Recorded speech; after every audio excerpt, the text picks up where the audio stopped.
There is a valley just outside Assisi that the old villagers once believed was cursed. Shepherds avoided it after dusk. Merchants walked miles around it even in daylight. No children ever played near its borders. Because when the sun fell behind the hills, a cry rose from its depths. A cry so raw, so broken, that it made even the bravest look over their shoulders. Some said it was a demon. Others said it was the ghost of a murdered traveler. A few whispered that it was the earth itself grieving something long forgotten. No one knew. No one wanted to know. Except Saint Francis. Francis and brother Leo had been preaching in the small hamlet of Armanzano. The villagers had begged them to stay the night. But Francis insisted on returning home. Night had already fallen by the time they reached the woodland path. A cold wind drifted between the branches. The leaves whispered with the rhythm of approaching autumn. Leo shivered. "Brother Francis, shall we hurry?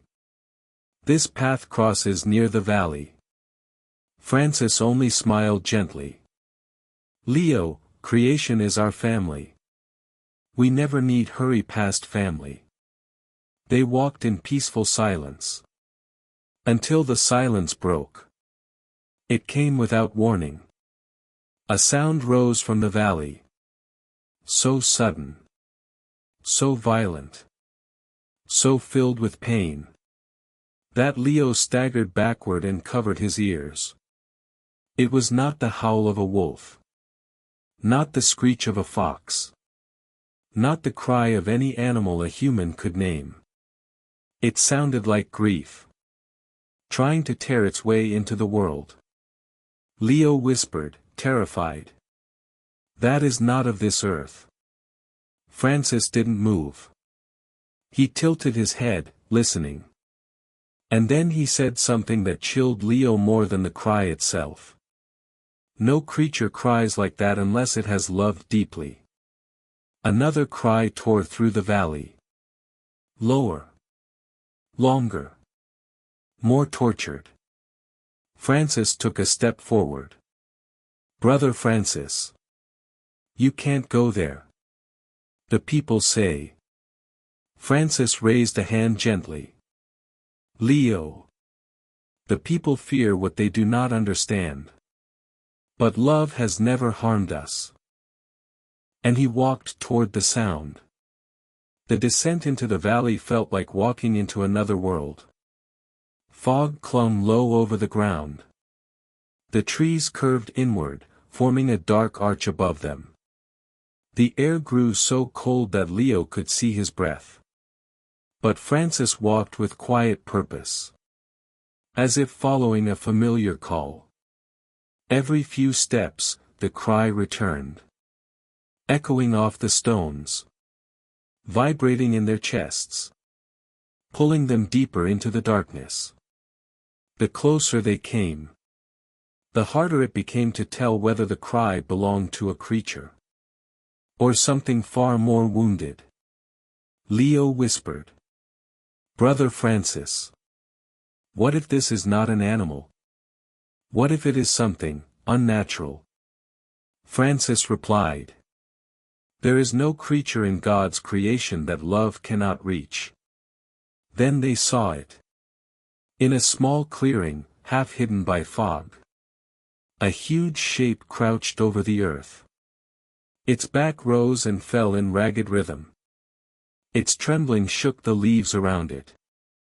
At first it looked like a wolf. But its outline was wrong. Its shoulders were too broad. Its limbs too distorted by strain and starvation. Leo grasped Francis' robe. "Brother, don't go near it." But Francis gently freed himself. And approached the creature. As if approaching a wounded friend. When he was close enough, he knelt. The creature froze. A low growl rumbled from its throat. Francis bowed his head. "My brother, why do you weep?" The ground seemed to pulse beneath them. The creature slowly lifted its head. And its eyes met Francis. Not wild. Not rabid. But drowning in sorrow. Leo felt something impossible stir in his chest. Those eyes were not the eyes of a monster. They were the eyes of a parent.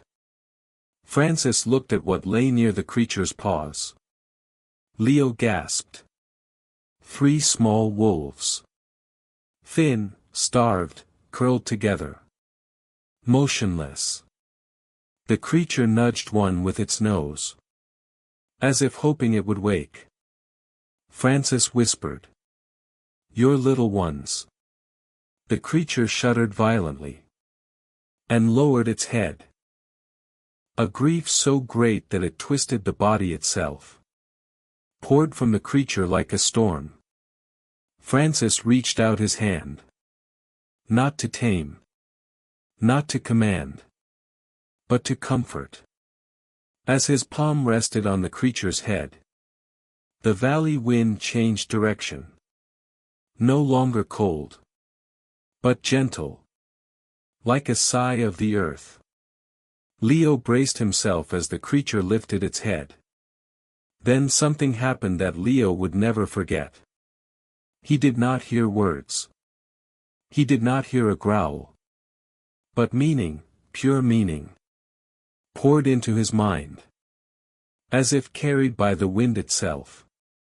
Not speech. Not language. But something deeper. And the meaning was. I failed them. Francis bowed his head. You carried their suffering alone.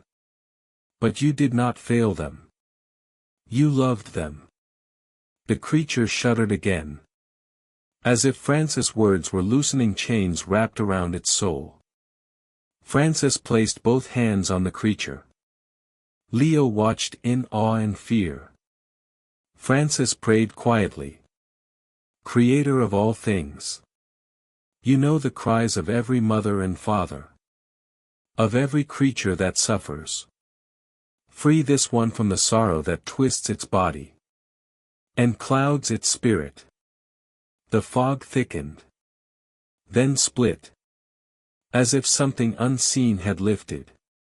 The creature's body shifted.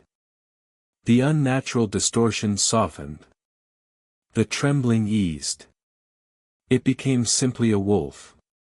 Thin, exhausted. But no longer monstrous with grief. The valley exhaled. The wolf looked at Francis. With eyes filled not with fear. But relief. Slowly, it lowered its head to the ground. In a gesture Leo had never seen from a wild animal. A gesture of gratitude. Francis stroked its neck. Go in peace, my brother. The wolf turned. Looked once more at the small bodies of its young. And walked into the forest. Disappearing into the trees. With slow, steady steps. The valley was silent. Forever changed. In the days that followed. Travelers who crossed the valley no longer heard the cries. Animals returned to graze. The fog lifted earlier each morning. And the villagers whispered of a miracle. When asked what truly lived in that valley, Francis simply said. A creature whose love was so strong. That it nearly broke him. God healed him only because he allowed himself to be seen. He added. And we must remember. Suffering does not belong only to men. All creation groans when wounded. And all creation longs for peace. Leo would later write. That night, I realized something profound. Mercy is not a gift we give only to people.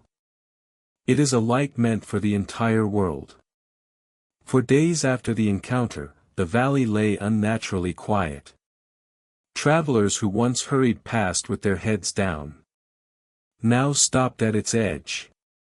Listening. waiting for the cry they had feared for years. But nothing came. Shepherds began grazing their flocks closer to the tree-line. Merchants shortened their routes through the woods. Children who once clung to their mothers' skirts watched the valley with cautious curiosity. What had been a place of dread became a place of mystery. And then word spread. Saint Francis walked into the valley at night, and the crying stopped. But Francis never boasted about what happened. He never told the villagers about the creature, or the small bodies of its young, or the grief that had twisted the wolf into something unrecognizable. He simply said, "No sorrow is too deep for God's compassion."